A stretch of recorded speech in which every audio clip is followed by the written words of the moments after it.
Welcome back to 13 Cares. If you're just joining us, I'm speaking this morning with Saul Serna, and he is the owner, creator of Business for Life, and has just written a new book called Just Be. And we started to speak a little bit about it, but I wanted to go a little bit more in depth about the message and the characters. So talk about the two B's. The two B's, okay. Papi is the Hispanic bee, and Honey is the American bee. So Papi, brown eye, brown hair, and Honey, blue eye, blonde hair. They meet. Papi comes from another country, Latin country, to America, meet with Honey, and they become best friends. And they realize that they're better together than either of them can be by themselves. They have differences, they celebrate their similarities, but overall they learn that just by being, they can enjoy, the differences.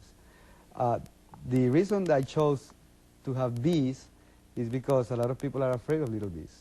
And little bees produce honey. Honey is sweet. Honey is also never spoils. And if it wasn't for bees, we didn't have 80% of our food chain. So a lot of thought went into that. Yeah, overall it's like, and bees, according to the physics studies, they're not supposed to fly because the body is too heavy for the little wings. But nobody has told them. So they fly.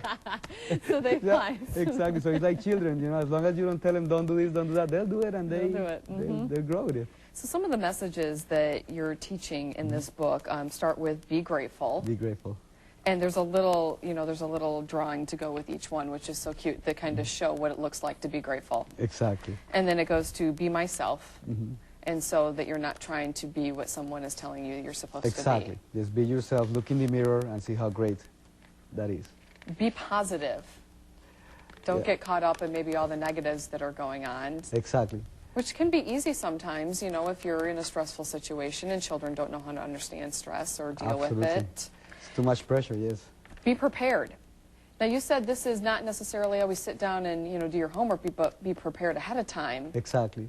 But I encourage children is to be prepared to learn. Be prepared to have fun. So therefore, they actually look forward to doing homework instead of being forced to do homework. Yes. Be happy. Oh, yeah. One of your wife's favorites, you said? This is her favorite. I have so many wrinkles. I'm always laughing about everything. So it's like, why can you be so happy? What's the option? Be patient. Yeah. That's a good one to teach children. Because they always want to know when the next thing is going to happen and why isn't it happening now. Exactly. Be patient is a great one. And then it goes to be healthy. And that's an important one right now. Very important right now because in this one, for example, the children begin to like broccoli and fruits and vegetables and to get some rest. I think with the amount of games and stuff, children still need to sleep. And they're getting less sleep because of the amount of distractions that are there. So. Well, it's led to some disturbing numbers in our population as we all grow.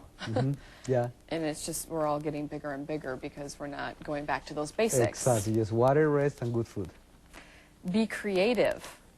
Yeah, this is. You really have to teach children that, or sometimes are they taught to kind of put that imagination? Well, aside? I think being creative is being creative to start something and finish it. Okay. Instead of having so many things going around and not. And the other thing is to don't be afraid to create. Don't be afraid to take a toy and see how it works. It's okay. Or to share your idea. Maybe you have a new idea. Don't be afraid to speak up. Be on time. You said that one's your favorite. That's my favorite. It's, it's only so many hours. I might as well show up early so you can relax. There you go. For everything, yes. Be consistent. Very important, I think, because of the amount of options that we have.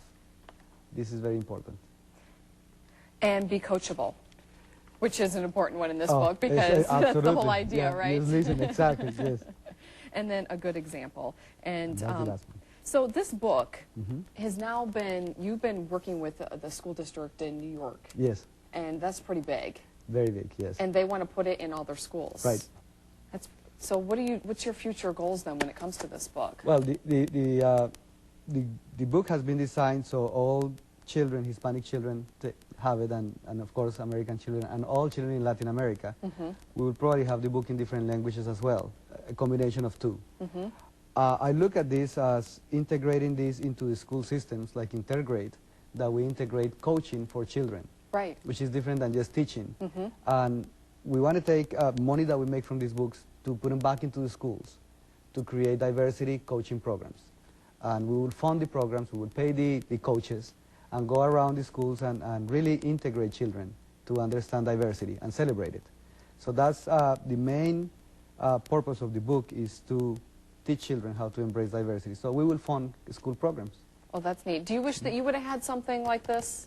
Oh, absolutely. But I think I had a great mom and dad that understood that, and I'm the, you know, I'm so grateful because here in America I also have Kay and Ross, my mom and dad, my American parents. So I have a set of Colombian parents and a set of American parents. That is great. Yeah, you can't go wrong with that. that. Yeah, so I got my coaches.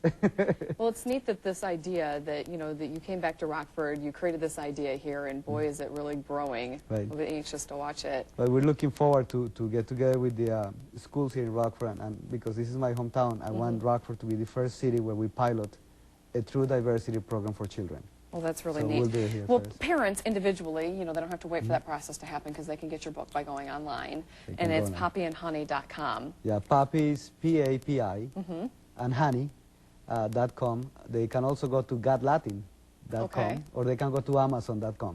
Whatever they're comfortable with, and Yes. they can just order a copy of the book. And what's it running right now? $24.95. $24.95. Yes. Or they can stop by my office, and we autograph all the books for the people in Rockford. Well, that's neat. Where's your office located? The Century 21 building at 7210 East State. 7210 East State Street. Again, poppyandhoney.com, and we'll put that back up again for you after the break. We'll be right back.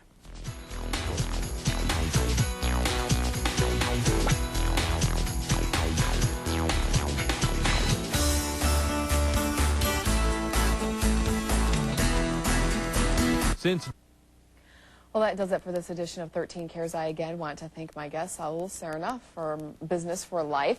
Here's the website one more time for you if you didn't get a chance to write it down, poppyandhoney.com, P-A-P-I and honey.com. You can go there. You can learn about the book. If you're not ready yet, you didn't learn enough, you can buy it online. You can also go to amazon.com, and you said, what, Saul? Got Latin? Godlatin.com. Gotlatin.com. You can also go to, you can stop by his office at Century 21 Country North on East State Street if you would like to do that in person. You're not comfortable with the internet. Either way, this is targeted to children 6 to 12, you said, Saul, and it doesn't matter if they speak Spanish or not. I think that it's probably a good lesson for both children. Thanks again for watching today. Have a great day. See you next Sunday.